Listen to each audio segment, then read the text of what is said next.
Bonjour à tous, c'est Dan et bienvenue dans cette nouvelle vidéo, une vidéo consacrée à ma collection de vinyles de Dropkick Murphys. Les vinyles, Dropkick Murphys! Les Dropkick Murphys font partie de mes groupes préférés de tous les temps. Je les ai découverts en 2005-2006 avec la sortie de leur album The Warrior's Code, un album qui contient le titre le plus connu du groupe, I'm Shipping Up to Boston, que vous avez certainement dû déjà entendre. Du coup, les Dropkick Murphys, c'est du punk rock celtique. Certains diront du punk rock gaélique, mais l'important c'est de retenir qu'ils font un punk rock teinté d'influence irlandaise. Et donc on se retrouve avec pas mal d'instruments qui changent du punk rock classique, notamment de la cornemuse, du banjo, de la flûte ou encore de l'accordéon. Et même aussi du violon. En tout cas, ça fait plus de 20 ans qu'ils existent, et donc vous vous en doutez, ils ont eu quelques changements de line-up, notamment un changement de chanteur, mais surtout en 20 ans leur son a pu évoluer. Et donc, comme d'habitude dans les vidéos consacrées au groupe, si vous n'aimez pas ce qu'il y a au début, vous aimerez peut-être ce qu'il y a par la suite. Et surtout que par la suite, c'est surtout axé sur les sonorités celtiques et c'est ça qui plaît au grand public. Du coup, on commence tout de suite avec leur album The Gang's All Here, leur deuxième album sorti en 1999. Je vous avais dit qu'il y avait eu un changement de chanteur et donc ça c'est le premier album avec Albar, le chanteur qui est toujours dans le groupe actuellement. Et ce que j'aime bien dans Dropkick Murphys, mis à part les sonorités irlandaises, c'est justement le jeu avec deux chanteurs, puisqu'on a Albar d'un côté et Ken Casey qui est aussi le bassiste du groupe. Du coup ils ont des voix vraiment différentes et qui fonctionnent super bien ensemble. Au niveau du style musical, on est encore dans la première ère du groupe,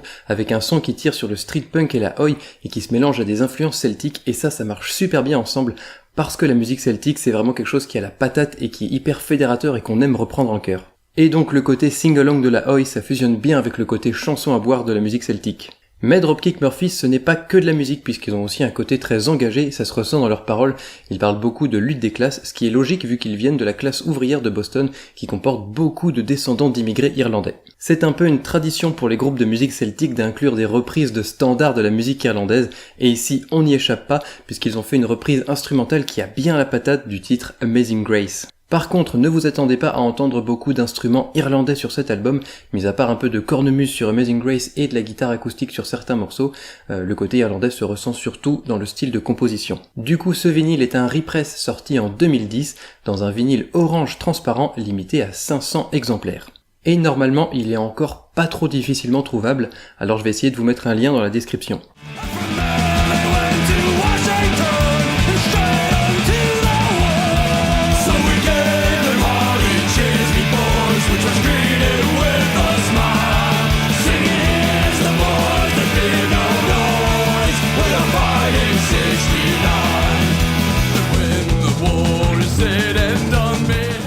On continue avec un tout petit vinyle, le volume 4 de la série des Live on a 5, un petit 5 pouces paru en 2000. Là normalement je devrais en tenir un dans la main, sauf que le petit yaourt l'a rangé quelque part et impossible de le retrouver pour la vidéo. Heureusement qu'on a déjà filmé les gros plans et la partie platine. Donc ce petit vinyle fait partie de la série des Live on a 5, où plusieurs groupes ont été enregistrés en live pour faire des petits 5 pouces de titres. Et du coup c'est assez sympa, même si le son est pas extraordinaire, c'est toujours cool d'avoir des lives. Et en plus c'est le seul 5 pouces de ma collection. En face A, on retrouve le titre Pipe Bomb on Lansdowne et en face B, Never Alone, un morceau qui a la grosse patate et que j'aime beaucoup.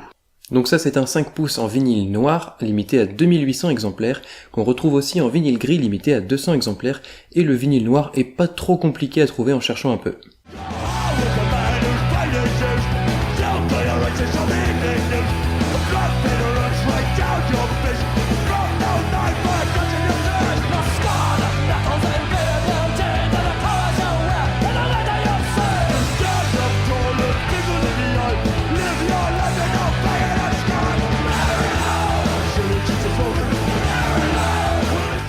Et on continue avec un 7 pouces split entre les Dropkick Murphys et les Vandals, intitulé One for the Ages, présenté par Fat City.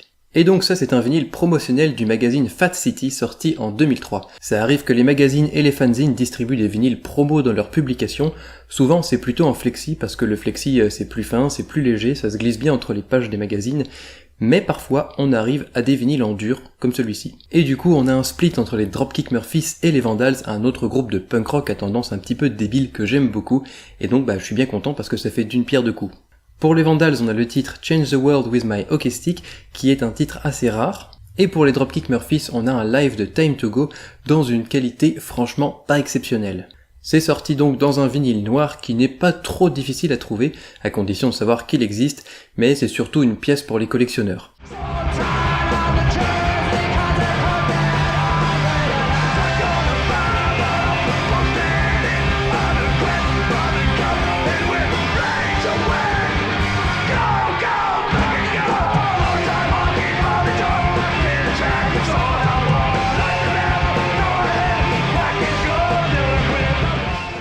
Et on fait maintenant un saut dans le temps puisqu'on arrive en 2011 avec Going Out in Style, leur 7ème album.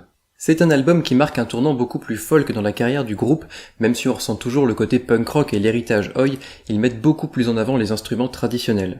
Et puis il y a aussi pas mal d'invités dans cet album, notamment Fat Mike, le chanteur de NoFX, un groupe que j'adore, mais aussi et surtout Bruce Springsteen qui vient chanter sur le morceau Peg on My Heart. Donc ça c'est l'édition Deluxe en double vinyle blanc 180 grammes et qui tourne en 45 tours, avec le CD offert en bonus. Il existe aussi une version verte et je pense que c'est encore facilement trouvable, en tout cas j'essaierai de vous mettre des liens.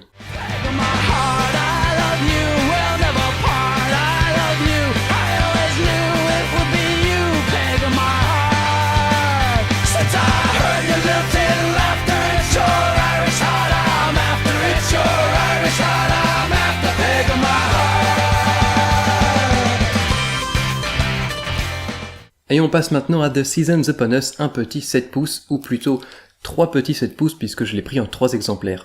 C'est un vinyle sorti en décembre 2012 pour accompagner l'album précédent, et je vous en avais déjà parlé dans une vidéo consacrée au vinyle de Noël. En face A, on a le single The Seasons Upon Us, et en face B, un morceau qui parle d'un chouette cadeau de Noël, un AK-47. Et du coup j'avais chopé le vinyle dans toutes les versions différentes, une blanche, une rouge, une verte, et chacune était limitée à 1000 exemplaires.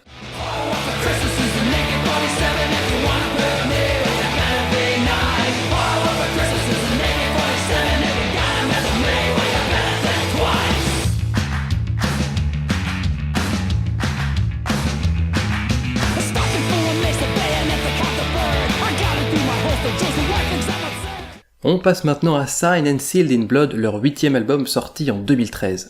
Là-dessus, je trouve qu'on revient plus vers le côté punk rock pour trouver un bon équilibre entre les sonorités folk et le côté punk. Il y a des morceaux qui ont la grosse patate comme My Hero, et puis il y a le titre probablement le plus fédérateur du groupe, Rose Tattoo, qui est aussi la chanson préférée des Dropkick Murphys, du petit yaourt. Ici on a donc un double vinyle rouge avec un titre bonus, c'était limité à 1000 exemplaires et il existe aussi une version verte et une version transparente.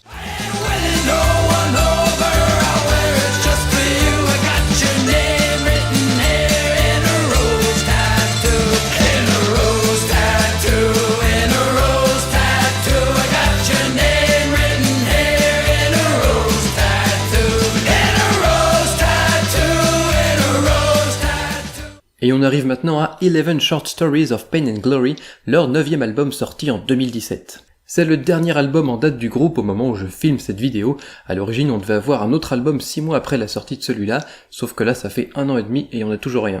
En tout cas, avec cet album, ils reviennent à un son plus folk et plus posé, et globalement j'avais moins accroché, même s'il y a quand même des morceaux super cool comme par exemple le titre d'ouverture ou encore First Class Loser. Moi j'ai acheté la version en vinyle bleu que je trouve plutôt jolie, et donc ça c'était la version colorée européenne, mais il y a aussi d'autres versions qui sont disponibles un petit peu partout. Encore une fois, j'essaierai de vous mettre un lien dans la description pour choper une jolie version.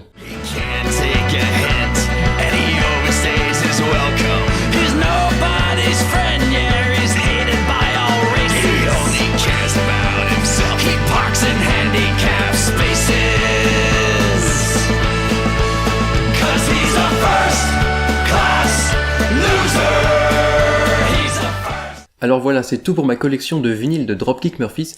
Vous vous dites certainement qu'il en manque et vous avez raison, mais c'est parce que j'ai beaucoup d'albums en CD. Du coup, ils ne sont pas dans mes priorités d'achat immédiates, mais j'aimerais beaucoup avoir leur album The Warriors Code en vinyle vert, parce que c'est l'album le plus emblématique du groupe, que je l'adore, et c'est un peu celui-là qui les a lancés au regard du grand public. J'adorerais aussi avoir leur album Blackout, qui est un album que j'ai beaucoup écouté, surtout au moment où j'ai découvert le groupe, et je pense même que c'est mon album préféré. Là j'ai repéré l'édition originale en vinyle vert transparent, mais le repress de 2015 en vinyle bleu m'irait très bien aussi. Et puis il y a un autre album que j'adore, c'est The Minst of Time, en plus il est pas trop difficile à trouver en vinyle celui-là. Et puis il y a aussi quelques albums live qui m'intéressent, en particulier l'album live de la Saint-Patrick. Du coup voilà, c'est tout pour cette vidéo, j'espère qu'elle vous a plu.